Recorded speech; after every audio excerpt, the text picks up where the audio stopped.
What's up, guys? I'm sitting here again with Varcarian. Varcarian has been doing a ton of speedruns in the lab, and he's going to explain real quick what it is that he's doing and how he's doing it. So Varcarian, if you just go ahead, real quick, explain the very important gear pieces and the skill tree in 1 minute, and then we'll go into the gameplay and we'll talk behind that. Okay, so I'll be talking a bit fast here. So the basic idea of this build is we want as much attack speed as possible, since we're leap slamming around. So for leap slam, we want really fast base attack weapons, so we're using double bright beaks for leap slamming around. We're using as many attack speed items as possible. So this includes Staconias with a leap slam attack speed 11 enchant. We're using warp timepiece, bronze lithe. We're using a essence crafted gloves for more attack speed, and this is where we have our leap slam linked. Important here as well as a max quality culling strike, a max faster attacks quality, and then we're also using blood rage max quality for as much attack speed as possible. Looking at the tree as well, what we're looking for is as much attack speed as possible with as much life as we need to be able to survive, because we are just going to tank his hits, so we got a little bit of life here and there. You could possibly balance it out a little bit more. I have a little bit too much right now, but that's the basic idea. You want as much attack speed as possible, and as you'll see in the video, we are basically running, or we're not running so much as leaping around at insane speeds. Okay, so we're going to put on the gameplay. You guys will see that right now. So the first thing people will probably notice is that this is in cruel difficulty. Why is that?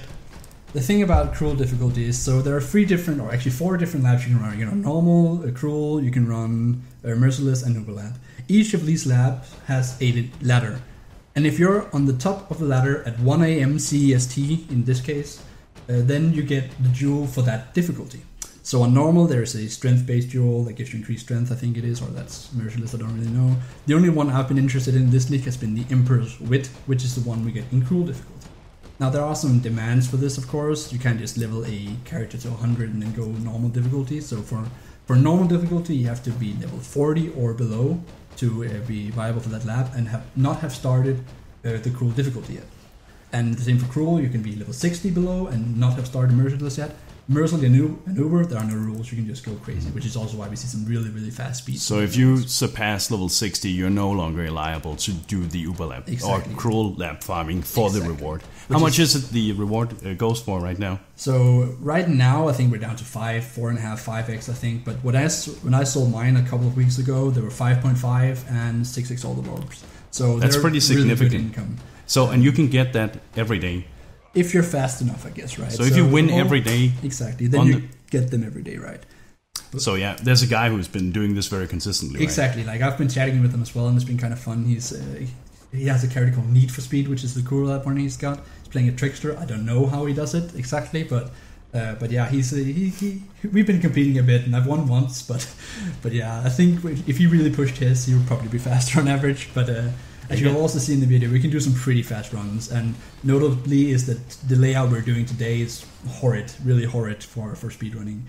Yeah. Way too many complex, or not complex, but long trap sequences. What's your best time? I think the best time I've done has been like 3... Actually, I think I've done ones below 3 minutes. It's like 2 minutes and 53 seconds or something like that, with a decent layout. And as you said, you've won this, or been on the top of the leaderboard twice, right? Once where I was competing with him, where I beat his time by 1 second, and he didn't have the time to basically go in and do a better time than that.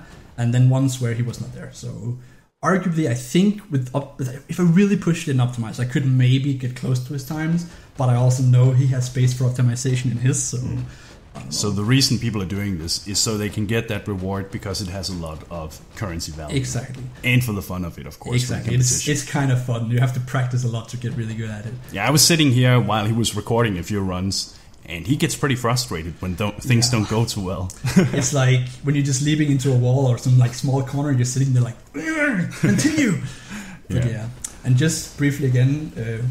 Emperor's Wit, the reason it's so interesting right now is of course because we've got it gives you 6% increased intelligence is the max, and 30% crit chance.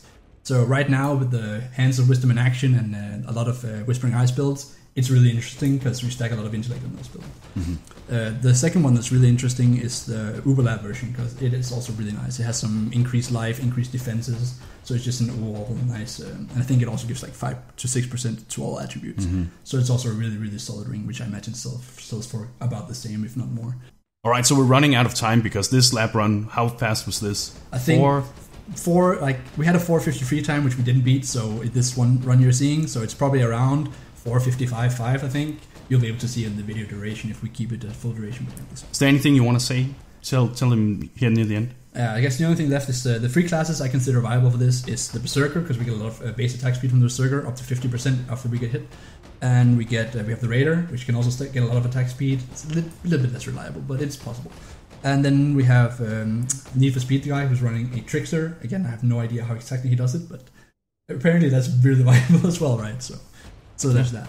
So that's pretty much it. So hopefully that will serve some inspiration, or as inspiration for some of you guys out there to try some speed lab running. Right now, there's not too many people doing it right now. I think it's me and him. That's it. Like there are some other people where you look at the ladder and they're called Speed Lab Run or something, but they're like so far behind. It's not even close. Like we're talking, like we saw the data. Was actually one guy today that was, as you'll also see, we have the ladder open here at some point. And there was one guy who was called like Speedy Lab Run or something. His time was like 9 minutes. Yeah, so, like 5 minutes. Unless he's going to try to improve that, then good luck with that. Yeah. You have to be really fast, and like I wouldn't recommend people with epilepsy to do this. It's like sometimes your eyes are just, what the hell is going on the screen, right? So. All right. Thank you for showing it off, man. Yeah. And bros, do you even nerd?